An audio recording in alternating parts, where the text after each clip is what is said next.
Hello, and welcome to the Krusty Fox. Looking for a zippy recap of And Just Like That Season 2 before diving into Season 3? Of course you are, you clicked on this video. Please remain seated for a snarky whistle-stop tour of the full 11-episode roller coaster.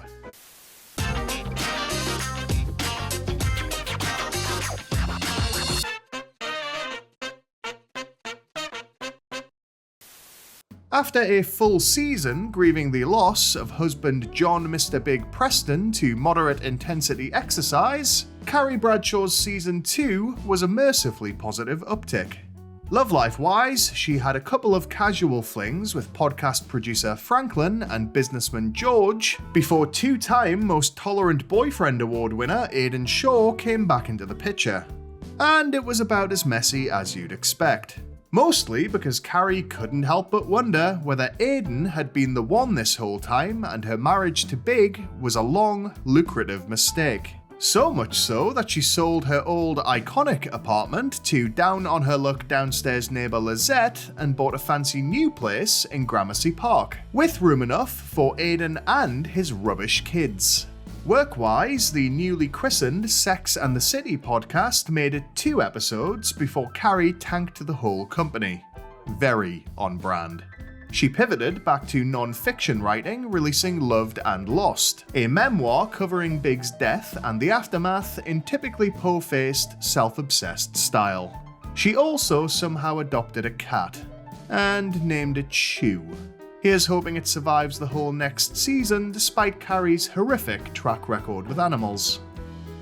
Long-suffering non-learner of lessons Aidan Shaw was drawn back into Carrie's orbit by a speculative email, and wasted very little time in proving that he still has the self-preservation skills of a severely concussed lemming. Aidan, now a very successful businessman, operates out of Virginia, is divorced from now ex-wife Kathy, and father to kids Tate, Homer, and Wyatt. Kathy also appeared to warn Carrie not to write about her kids, in a foreboding sign that there was about to be something worth writing about. Mr. Shaw still had a touch of PTSD from getting carried twice during the original run of Sex and the City, which manifested as him being unable to go into her old West Village apartment because of all the bad memories there. On this go-round, however, Carrie wasn't his main source of trauma. That honour went to his youngest, Wyatt, who was so not here for his father's third full helping of Bradshaw that he wrapped a truck around a tree. Gen Z, man. Back in my day, you just set yourself a passive-aggressive MSN Messenger status and let nature take its course. That prompted Aidan to hit pause for 5 years with Carrie, in order to make sure that Wyatt at least made it to adulthood. Juvie is always an option. Just saying. Real estate broker Seema Patel started the season by kicking 100% certified mobster Zed to the curb, after discovering that he was still secretly living with his ex-wife, and one would assume probably avoided being charged as an accessory to his money laundering operation. After meeting movie director Ravi through her work, the two ventured into uncharted territory for Seema when things got serious. Just as she overcame her commitment issues though, Ravi was called away to Egypt for 5 months, and their status was left ambiguous. And if you don't want to leave our status ambiguous, why not drop a like and subscribe? You know you want to. While Season 1 was a lot about Miranda reevaluating her life choices, Season 2 saw Charlotte York Goldenblatt doing the same, specifically when it came to work. Longtime viewers will remember that Charlotte quit the workforce back in Season 4 of Sex and the City, after marrying soppy, floppy mommy's boy Trey.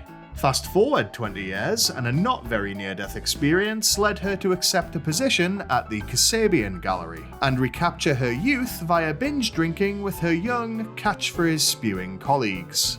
Daughter Lily, whose armchair activist songwriting borders ironically on a human rights violation, appears not to love herself very much because she started sleeping with Miranda's whiny son Brady. And non-binary child Rock briefly and inexplicably became a fashion model. Charlotte's marriage to husband Harry was as unshakable as ever, though Season 2 continued the previous run's trend of not really using them for much beyond occasional comic relief. Although, given what's happened with other characters when they've been given the spotlight so far, perhaps it's best not to tempt fate. Law professor and Miranda's confidant, Nia Wallace, started off sort of separated from musician husband Andre, but called time on their marriage when they couldn't agree on starting a family, and she found out that he was having it away with ropey Taylor Swift ripoff Heidi. Things began looking up when she met Chef Toussaint at Carrie's farewell apartment dinner, and scored a coveted election to the American Law Institute. And that's it. Actress Karen Pittman is one of several not returning for Season 3, so expect a brief mention here and there, but that's a wrap on Professor Wallace. Sincerest condolences to the three of you who were super invested in the character. Woof. Where to even begin? Miranda Hobbs' fabulous new life as a TV groupie in Los Angeles didn't even make it to the end of episode 3, and her toxic relationship with Che limped on a few more before thankfully petering out. Ex-husband Steve, whose hurt crystallized into hostility between seasons, wound up keeping their house in Brooklyn, but after an explosive argument, eventually agreed to a friendly co-parenting situation. And he somehow convinced Aidan to invest in a Coney Island crab shack. No, I don't understand either. Son Brady was an emotional mess for most of the season. He was dumped in Europe by girlfriend Louisa, had a go on Charlotte's daughter Lily, and decided not to go to college, much to Miranda's dismay. Meanwhile, Miranda's own aspiration of becoming a human rights lawyer hit the accelerator when she quit her master's course at Columbia to take up a position with Human Rights Watch, something which felt completely unearned, but let's just go with it.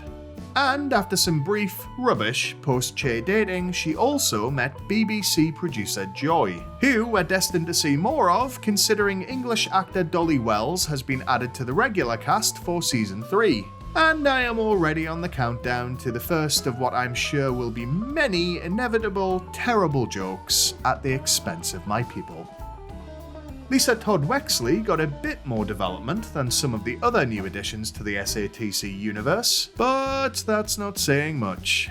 The documentary she'd been working on, seemingly forever, caused some limited friction in her personal life before it was finally, mercifully, released.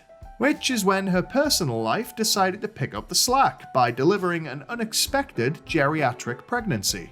That is medicine's term, not mine. While there was some conflict between the accidental sprog, her future job opportunities, and husband Herbert's fledgling run for city comptroller, by the finale, Lisa lost the baby. Oh, and Lisa's father, who she claimed last season was dead, showed up without explanation and was Billy D. Williams. It's not a big deal, really. I just love a continuity error. In Season 2, Anthony Marantino moved on from ex-husband Stanford, who was revealed to have become a monk in Japan. But we really don't have time to get into that. Surprisingly, his Hot Fellas Bakery actually served a function beyond furnishing Charlotte with unlimited breakfast goods. It was featured on CBS's The Drew Barrymore Show, and in the process introduced Anthony to new employee and flame, the extremely well-endowed Italian poet Giuseppe. Their significant age gap was an initial stumbling block, but by season's end, things got serious and the two committed to each other, and made a habit of christening every apartment they visited with impromptu trips to the boneyard, which is, in fairness, the first accurate representation either show or movie in this universe has ever managed. Samantha Jones was still living at large in London throughout Season 2, but after last season's strained back and forth, had at least managed to patch things up with Carrie. We even got a Kim Cattrall cameo in the season finale, when Ms. Jones briefly appeared to explain her no-show at Carrie's dinner party. The fan reaction, and mine, to be fair, was rapidly positive, but everyone involved has been quick to stamp out any expectation of a more substantial return. Expect the by now standard mentions of off-screen conversations and antics, and cross your fingers that the sheer weight of anticipation might tease out a cameo or two more before And Just Like That is done. Che Diaz. Che.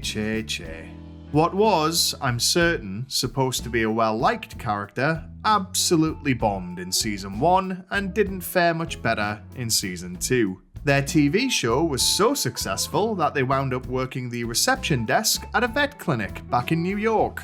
And after the spectacular implosion of their relationship with Miranda, we were left with nothing but a moaning, entitled dead end. They did get something of a happy ending by winding up with sycophantic groupie Toby, which is just as well considering that actor Sara Ramirez is another of the regular cast not coming back for Season 3. But let's be honest, nobody's gonna miss the character. Except for maybe Sara Ramirez. There we go, you're all caught up. Let me know in the comments what your hopes and predictions are for Season 3 of And Just Like That. Personally, I'd like to see the ladies navigate a Cloverfield incident. Either way, thanks for watching. Don't forget to like and subscribe for more And Just Like That and Sex and the City content. And remember, if you can't be good, be crusty.